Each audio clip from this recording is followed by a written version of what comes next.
एक राजपुत्र होते हुए भी कर्ण सूत पुत्र कहा गया। कर्ण एक महान दानवीर था। अपने प्रण और वचन के लिए कर्ण अपने प्राणों की बलि भी दे सकता था। पांडवों की शिक्षा खत्म होने के बाद आयोजित रंगभूमि में आकर कर्ण अर्जुन को ललकारता है कि अगर वह संसार का सर्वश्रेष्ठ धनुर्धर है तो उससे मुकाबला करके सिद्ध करे। कर्ण एक सूत के घर पला बड़ा होता है, इसलिए उसे सूत पुत्र समझकर अर्जुन से मुकाबला नहीं करने दिया जाता है। पांडवों के प्रखर विरोधी दुर्योधन को यहाँ एक अवसर दिखता है और वह फौरन कर्ण को अंग देश का राजा घोषित कर देता है और कर्ण को अपना मित्र बना लेता है।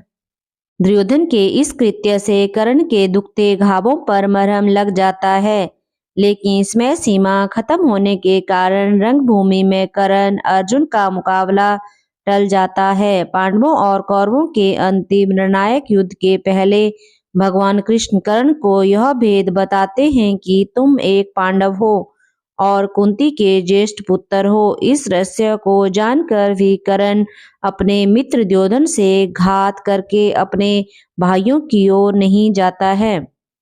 दिव्य कवच कुंडल के साथ कर्ण अजय था और महाभारत के युद्ध में पांडव कभी उसे परास्त नहीं कर पाते। अतः इंद्रदेव उससे सुबह स्नान के समय ब्राह्मण स्वरूप में आकर दान में कवच कुंडल मांगते हैं। पिता सूर्यदेव द्वारा दिखाए गए स्वप्न से कर्ण को यह बात पहले ही ज्ञात हो जाती है कि इंद्रदेव उससे रूप बदलकर कवच कुंडल मांगने आएंगे। फिर भी दानवीर कर्ण ब्राह्मण रूपी इंद्र को खाली हाथ नहीं लौटाता और उनकी मांग पूरी करता है। इंद्रदेव कवच कुंडल के बदले में कर्ण को एक शक्ति अस्त्र प्रदान करते हैं जिसका इस्तेमाल सिर्फ एक बार किया जा सकता था और उसका कोई काट नहीं था। युद्ध के दौरान भीम का पुत्र घटोत्कच कौरव सेना को तिनकों की तरह उड़ाए जा रहा था। उन्होंने दुर्योधन को भी लहूलुहान कर दिया। तब दुर्योधन सहायता मांगने कर्ण के पास आया। कर्ण शक्ति अस्त्र सिर्फ अर्जुन पर इस्तेमाल करना चाहता था, पर मित्रता से विवश होकर उसने वह अस्त्र भीम पुत्र घटोत्कच पर चला दिया और उसका अंत कर दिया और इस तरह अर्जुन सुरक्षित हो गया।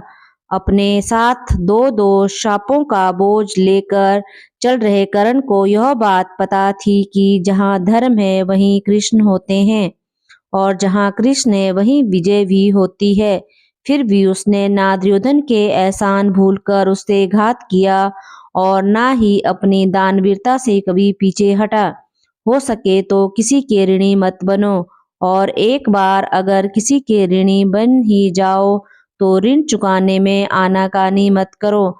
अगर कोई कुछ मांगने आए तो उसे निराश नहीं करना चाहिए, जितना संभव हो उसकी मदद करनी चाहिए।